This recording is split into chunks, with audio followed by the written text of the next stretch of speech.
Ice candy. Mas masarap pa sa Delicious. Grabe init dito guys.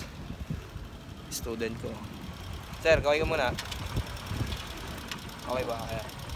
Yan, tinuturuan ko mag-manual. Marunong na yan, no? Kaya pakita mo nga, sir. Pakita mo nga. Primera. Sige. Ayan guys, primera.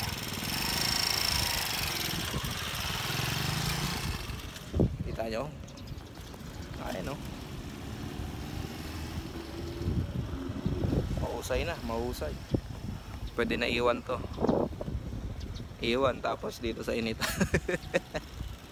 Iwan dito sa initan. Ayan o. Yeah. Ayan guys, ang init dito. Tapos may biglang dumating na ice candy vendor. Ayan. Ano pangalan mo, sir? John Lee po. John Lee, ayan. So ano yung tinitinda mo? Ice candy na mainit. Ice candy na mainit. Tapos Ayan ano po. pa? Ice candy.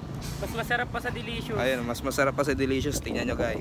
Ayun, mas masarap pa sa Delicious.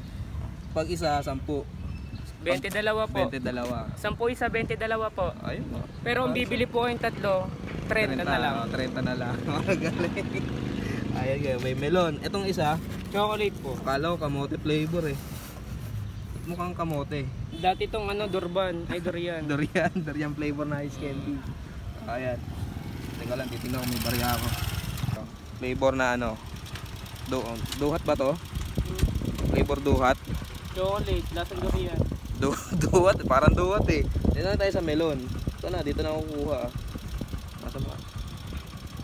Ayan. Sir, bago gusto mo. Kanya sir, Ayan. nakakabata ng 6 months, dalawa 1 year. Plus 10 points sa langit. Plus pag 10 bumili ka. months. So, mas okay ito, di ba? Ano, nakakabata ng 6 months. Dalawa 1 year. Pag dalawa binili, 1 taon na. Ayan. Pangalan mo ulit? John Lee po. Ayan, si kay John Lee. Ayan, bili kayo ng ice candy sa kanya guys. Dito lang yun sa... Anong court to? Ay, di po ako taga dito. Ano po ako? Singo po ako. Dito yan sa Malanday, banda. Ay, Santo Niño. Yung open na court dito. Open na covered court dito. Ayan.